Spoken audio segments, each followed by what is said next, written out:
Guys, welcome back to my channel. West Bengal ANM GNM nursing entrance 2024 যে এক্সামের জন্য তোমাদের আর মাত্র কয়েকটা দিন সময় রয়েছে, তার প্রিপারেশনের জন্যই আজকে আমরা লাইফ সায়েন্সের কিছু ইম্পর্টেন্ট এমসিকিউ ডিসকাস করব, যেগুলো হচ্ছে মডারেট লেভেলের কোয়েশ্চেন থাকবে। এই কোয়েশ্চেনগুলো আশা করি তোমাদের জন্য অনেকটা নতুন হবে এবং তোমাদের প্রিপারেশনকে অনেকটা বুস্ট করবে। তো চলো আজকের ভিডিওটা স্টার্ট করা যাক, কোনো টাইম ওয়েস্ট না করে। অবশ্যই প্রত্যেক ভিডিওতে আমি যে কথাটা বলি এই ভিডিওতেও বলবো, তোমরা সবাই কোয়েশ্চেনগুলো নিজেরা করার চেষ্টা করবে এবং এই 15-র মধ্যে তোমরা কত পেলে, তোমাদের প্রিপারেশন কেমন সেটা জানার জন্য অবশ্যই সেটা তোমরা আমাকে কমেন্টে জানাবে। আর যদি কোনো টপিকের বা কোয়েশ্চেনগুলোতে কোনোটাই বুঝতে কোনো সমস্যা থাকে, অবশ্যই তোমরা আমাকে সেটাও কমেন্টে জানাতে পারো। তো চলো আজকের ভিডিও স্টার্ট করা যাক। দেখো, টাইম যেহেতু খুবই কম, তার জন্য তোমাদের এমন কোয়েশ্চেনই পড়তে হবে যেগুলো তোমাদের পরীক্ষায় আসার মতো, ঠিক আছে? যেগুলো পরীক্ষায় আসার মতো নয় সেগুলো পড়ে কোনো লাভ নেই, বা এক্সট্রা হাই লেভেলের কোয়েশ্চেন পড়েও কোনো লাভ নেই। তোমাদের শুধুমাত্র দরকার যে মিনিমাম মার্কসটা তোমার দরকার, সেই মার্কসটা এখানে অ্যাচিভ করা, ঠিক আছে? তো অবশ্যই যখন তোমরা প্রিপারেশনের জন্য পড়ছো, তখন পাশে তোমরা প্রিভিয়াস ইয়ার যে কোয়েশ্চেনগুলো সেগুলো রাখবে। সেগুলো দেখবে তোমাদের অনেকটা হেল্প করবে এটা জানার জন্য যে কোন কোন চ্যাপ্টার থেকে কীরকম ধরনের কোয়েশ্চেন এসছে। তো চলো আজকে ভিডিওটা স্টার্ট করা যাক। দেখো প্রথম কোশ্চেনে কি রয়েছে।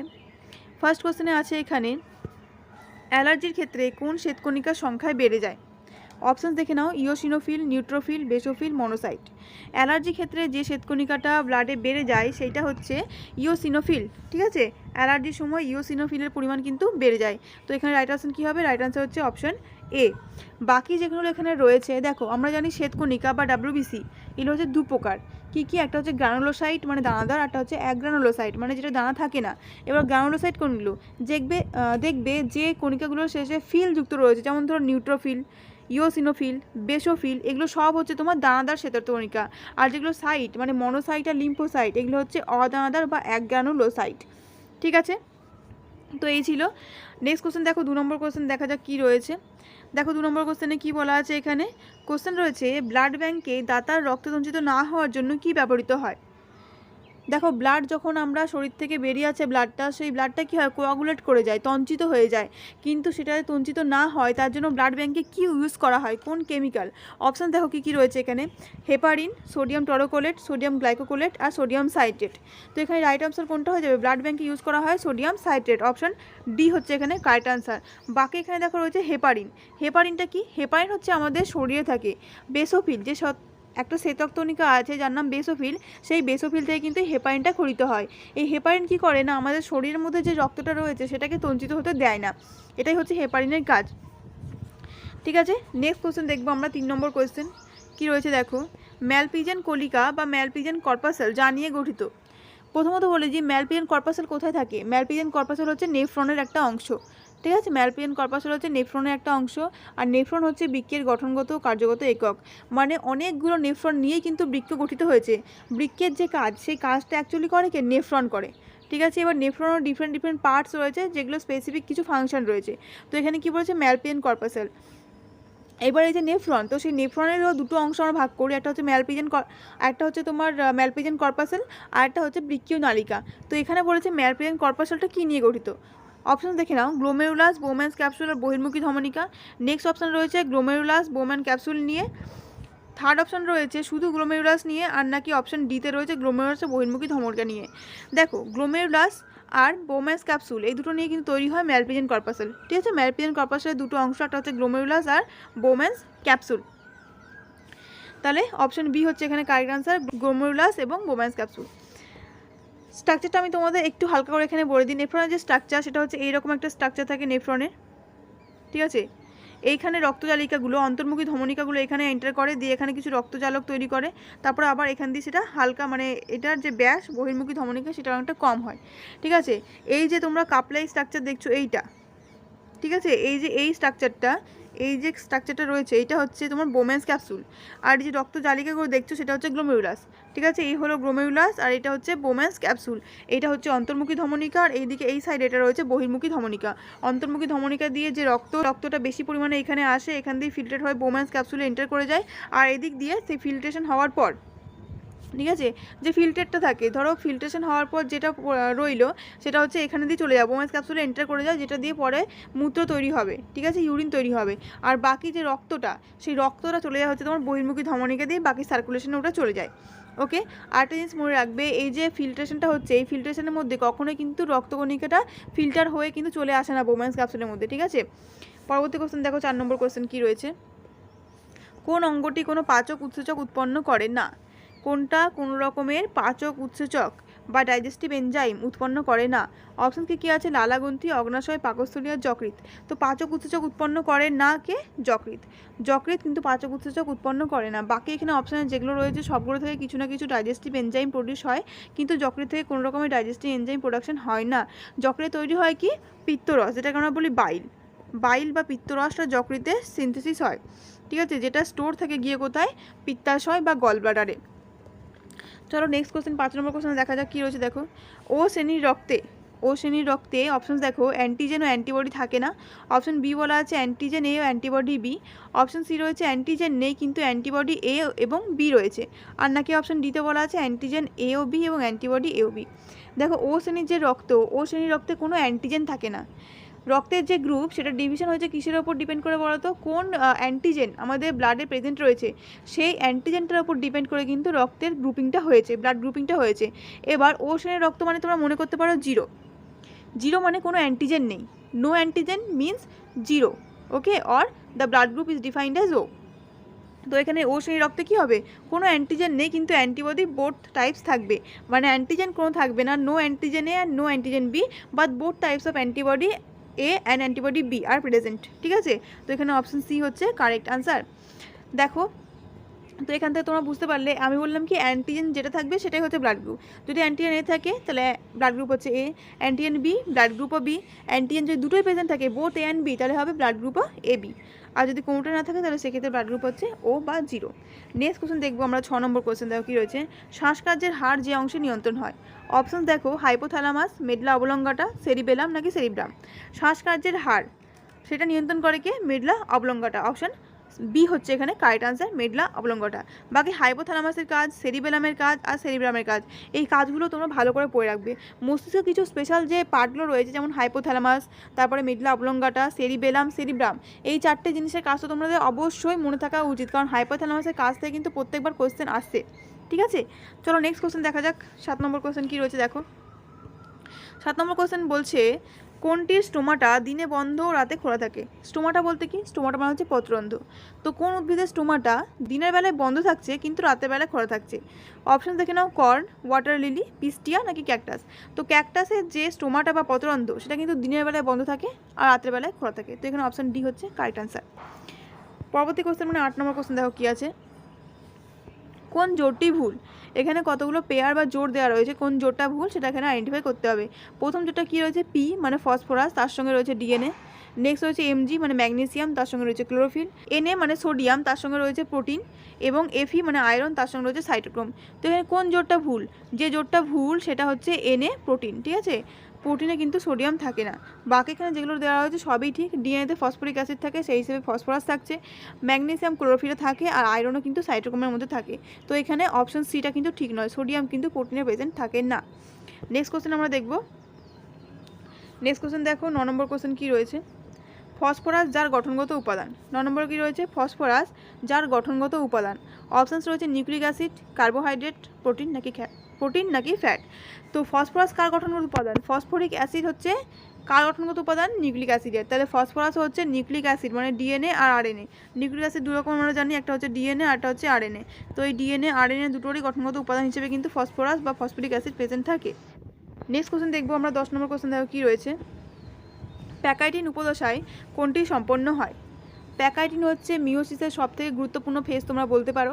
প্যাকাইটিন কেন এত গুরুত্বপূর্ণ দেখা যাক। অপশন দেখো, সাইনাপসিস ও ক্রসিং ওভার হয়, সাইনাপসিস ও রিকম্বিনেশন হয়, ক্রসিং ওভার ও মিউটেশন হয়, নাকি ক্রসিং ওভার ও রিকম্বিনেশন হয়। দেখো, প্যাকাইটিন যে উপদশা, যেটা হচ্ছে মিওসিস 1-এর প্রোফেজ 1-এর যে থার্ড, ঠিক আছে, থার্ড সাবফেজ বলতে পারি আমরা এটাকে, কারণ ফার্স্ট হচ্ছে লেট প্রোটিন, সেকেন্ড জাইগোটিন, আর থার্ড হচ্ছে প্যাকাইটিন। তো এই থার্ড যে সাবফেজটা রয়েছে, তো এই থার্ড যে সাবফেজটা রয়েছে সেখানে কি হয়, প্যাকাইটিনে হচ্ছে তোমার প্রথম তো ক্রসিং ওভার হয়, প্রথম হচ্ছে ক্রসিং ওভার হয়, আর কী হবে রিকম্বিনেশন, মানে ক্রসিং ওভার আর রিকম্বিনেশন কোন অপশানে রয়েছে, অপশান ডিতে রয়েছে ক্রসিং ওভার ও রিকম্বিনেশন। তো এখানে অপশান ডি হবে কারেক্ট আনসার। ক্রসিং ওভার তোমরা জানো is very important for new features to arrive, ঠিক আছে, নতুন বৈশিষ্ট্য অ্যারাইভ করার জন্য বা নতুন বৈশিষ্ট্য আসার জন্য কিন্তু ক্রসিং ওভার খুবই ইম্পর্টেন্ট, যেটা মিওসিস কালে হয় বলেই গ্যামেটের মধ্যে নতুন কিছু ফিচার্স আছে, গ্যামেটের মধ্যে নতুন কিছু ফিচার্স আছে, যার জন্য কিন্তু সেই গ্যামেটের মিলনে যে জাইগোট তৈরি হয় সেই জাইগোটের মধ্যে নতুন কিছু ভেরিয়েশন আসে। নেক্সট কোশ্চেন দেখবো আমরা। তো চলো নেক্সট কোশ্চেন দেখা যাক। 11 নম্বর কোশ্চেন দেখো কী রয়েছে, কোনটি কনজুগেটেড প্রোটিন নয়, কোনটি কনজুগেটেড প্রোটিন নয়। অপশান দেখো পেপটোন, ফসফোপ্রোটিন, লাইপোপ্রোটিন, ক্রোমোপ্রোটিন। তো তোমাকে ফার্স্টলি এখানে কনজুগেটেড প্রোটিনটা কি সেইটা জানতে হবে, তারপর তুমি এখানে বুঝতে পারবে, ডিটেক্ট করতে পারবে যে কোনটা কনজুগেটেড প্রোটিন নয়। তো what is conjugated protein? Conjugated protein মানে হচ্ছে প্রোটিনের সাথে যখন অন্য কোনো মলিকিউল হতে পারে বা অন্য কোনো গ্রুপ হতে পারে, সেটা যখন অ্যাসোসিয়েটেড বা অ্যাটাচ থাকছে তখন আমরা সেটাকে বলছি কনজুগেটেড প্রোটিন। যেমন মনে করো ফসফোপ্রোটিন, তো এখানে প্রোটিনের সঙ্গে ফসফেট গ্রুপ অ্যাড আছে। লাইপোপ্রোটিন, প্রোটিনের সাথে লিপিড অ্যাড আছে। ক্রোমোপ্রোটিন মানে প্রোটিনের সাথে কোনো রঞ্জক অ্যাড আছে, ঠিক আছে। কিন্তু পেপটোন কিন্তু কোনো কনজুগেটেড প্রোটিন নয়। পেপটোন হচ্ছে সিম্পল কয়েকটা অ্যামাইনো অ্যাসিড নিয়ে তৈরি, ঠিক আছে। তো পেপটোন কিন্তু এখানে কনজুগেটেড প্রোটিন আন্ডারে পড়ে না, তো এখানে অপশন এ হয়ে যাবে correct answer, peptone. Next question আমরা দেখবো এখন 12 নম্বর কোশ্চেন কী রয়েছে। 12 নম্বর কোশ্চেন দেখো, এই কোশ্চেনে তোমাদের সবারই পাওয়ার কথা, যারা যারা তোমরা প্রিপারেশান নিচ্ছ, কারণ এই কোশ্চেনটা আগেও অলরেডি এসছে এবং আবারও আসার চান্স কিন্তু রয়েছে। কোনটা পিরিমিডিন বেস নয়? আর এটা খুবই একটা বেসিক কোশ্চেন, এমন কিছু হার্ড লেভেলের কোশ্চেন নয়, সামান্য ডিএনএ গঠন থেকে এটা কোশ্চেন। পিরিমিডিন বেস নয় কোনটা? অপশন দেখো থাইমিন, গুয়ানিন, সাইটোসিন আর রয়েছে ইউরাসিল। পিরিমিডিন বেস কোনটা নয়? দেখো দু রকমের বেস থাকে, একটা হচ্ছে পিউরিন আর একটা হচ্ছে পিরিমিডিন। পিউরিন দু প্রকার, অ্যাডেনিন আর গুয়ানিন। অ্যাডেনিন আর গুয়ানিন হচ্ছে পিউরিন, আর সাইটোসিন আর থাইমিন যেটা হচ্ছে সেটা হচ্ছে পিরিমিডিন। সাইটোসিন, থাইমিন আর একটা হচ্ছে ইউরাসিল। সাইটোসিন, থাইমিন আর ইউরাসিল, এই তিনটে হচ্ছে পিরিমিডিনের মধ্যে পড়ে। তার মানে এখানে কোনটা হচ্ছে গুয়ানিন কিন্তু পিরিমিডিন বেসের মধ্যে পড়ে না, গুয়ানিন হচ্ছে পিউরিন বেস, ঠিক আছে। বাকি থাইমিন মানে টি, আর ওই সাইটোসিন মানে সি, আর ইউরাসিল মানে ইউ, এই তিনটেই কিন্তু পিরিমিডিন বেসের মধ্যে পড়ে। ওকে, তাহলে এখানে option B guanine pyrimidine base নয়, it is a purine base. Next question দেখবো আমরা। 13 নম্বর কোশ্চেন কী রয়েছে দেখো। 13 নম্বর কোশ্চেন খুবই ইম্পর্টেন্ট আর খুবই ভালো, নতুন একটা কোশ্চেন তোমাদের জন্য। কি রয়েছে দেখো, যদি কোনো ডিএনএ অণুতে 30% অ্যাডেনিন থাকে তাহলে গুয়ানিনের ভাগ শতকরা কত হবে? দেখো ডিএনএর মধ্যে আমরা জানি 4 রকমের যে বেস, নাইট্রোজেন বেস সেটা থাকবে। অ্যাডেনিন, থাইমিন, অ্যাডেনের সাথে বন্ড করে থাকবে থাইমিন, আর গুয়ানিনের সঙ্গে বন্ড করে থাকবে সাইটোসিন। এই 4 রকমের বেস আমরা কিন্তু ডিএনএতে পাই। অ্যাডেনিন ডাবল বন্ড করে থাইমিনের সাথে, গুয়ানিন ট্রিপল বন্ড করে সাইটোসিনের সাথে। তো এখান থেকে আমরা বেসিক কোন জিনিসটা বুঝতে পারছি দেখো, প্রথমে অপশানগুলো দেখে নিই। 30% রয়েছে অ্যাডেনিন, তো এখানে চেয়েছে গুয়ানিনের ভাগ। অপশানে রয়েছে 70%, 40%, 20% আর 30%। এবার দেখো যেহেতু অ্যাডেনিনের সাথে থাইমিন বন্ড করছে এবং গুয়ানিনের সাথে সাইটোসিন বন্ড করছে, এখানে বেসিক একটা জিনিস যেটা আমরা বুঝতে পারছি সেটা হচ্ছে যে পরিমাণ অ্যাডেনিন থাকবে সেই পরিমাণে কিন্তু থাইমিন থাকবে, আর যে পরিমাণে গুয়ানিন থাকবে সেই পরিমাণে কিন্তু সাইটোসিন থাকবে। কারণ বন্ড হওয়ার জন্য তো সেটা জরুরি। প্রত্যেকটা যে অ্যাডেনিন সেই প্রত্যেকটা অ্যাডেনিন বন্ড করে থাকবে থাইমিনের সাথে, আর প্রত্যেকটা গুয়ানিন বন্ড করে থাকবে সাইটোসিনের সাথে। তো সেক্ষেত্রে অ্যাডেনিনের পরিমাণ আর থাইমিনের পরিমাণ এবং গুয়ানিনের পরিমাণ এবং সাইটোসিনের পরিমাণটা ইকুয়াল হবে। এবার দেখো এখানে কি বলা আছে, অ্যাডেনিন রয়েছে কত পার্সেন্ট? 30%। অ্যাডেনিন রয়েছে 30%, অর্থাৎ এ ইজ ইকুয়াল টু আমরা লিখলাম 30%। অ্যাডেনিন যদি 30% থাকে তাহলে সেক্ষেত্রে কত? অ্যাডেনিন যদি 30% থাকে তাহলে থাইমিনও থাকবে 30%, কারণ দুটোর পার্সেন্টের সমান হবে, যেহেতু দুজনে বন্ড করে থাকবে। তাহলে টোটাল কত পার্সেন্ট বাদ হয়ে যাচ্ছে? টোটাল কিন্তু 60%টা এখান থেকে বাদ হয়ে যাচ্ছে। অ্যাডেনিন আর থাইমিনের জন্য কিন্তু টোটাল 60% ডিএনএ কিন্তু চলে গেল, ঠিক আছে। বাকি পড়ে থাকলো কত পার্সেন্ট? বাকি পড়ে থাকলো হচ্ছে 40%, বাকি 40% পড়ে থাকলো। তো সেই 40%-এর মধ্যে কে কে প্রেজেন্ট থাকবে? গুয়ানিন আর সাইটোসিন প্রেজেন্ট থাকবে।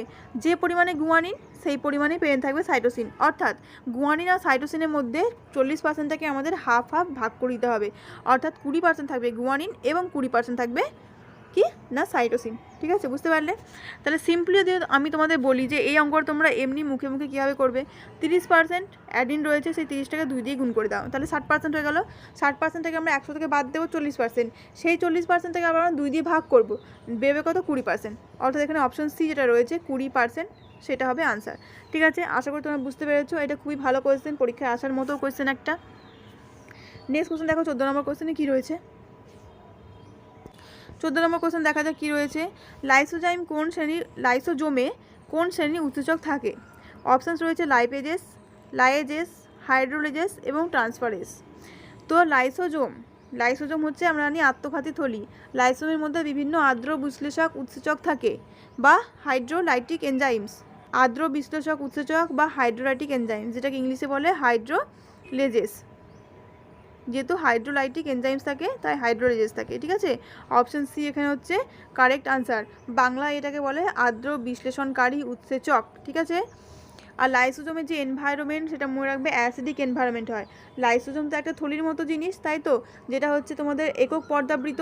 তো সেখানে একটা প্রোটন পাম্প থাকে, সেই প্রোটন পাম্পের মাধ্যমে কন্টিনিউয়াস কিন্তু লাইসোমের ভেতরে যে প্রোটন বা H+ সেটা এন্ট্রি করতে থাকে, যার ফলে লাইসোমের যে এনভায়রনমেন্ট, ইন্টারনাল যে এনভায়রনমেন্ট লাইসোজোমের, সেটা হচ্ছে অ্যাসিডিক এনভায়রনমেন্ট।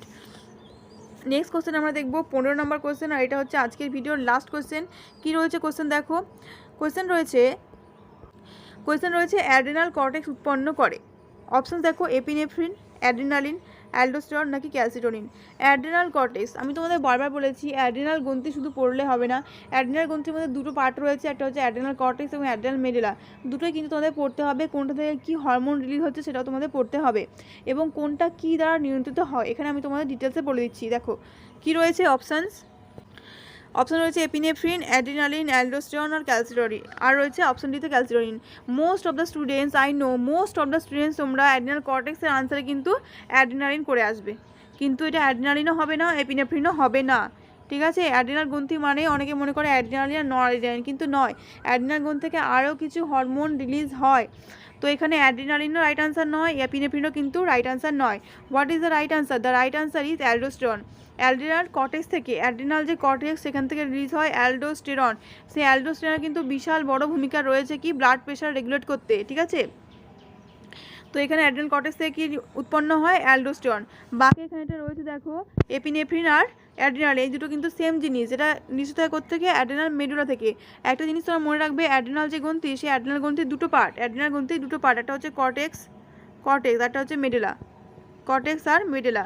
তো কর্টেক্স থেকে যে কর্টিকয়েড হরমোনগুলো রয়েছে, সেটা গ্লুকোকর্টিকয়েড হোক, মিনারেলোকর্টিকয়েড হোক আর সেক্স কর্টিকয়েড হোক, প্রত্যেকটা যে কর্টিকয়েড হরমোন রয়েছে সেই কর্টিকয়েড হরমোনগুলো সমস্ত কিন্তু রিলিজ হয় অ্যাড্রিনাল কর্টেক্স থেকে।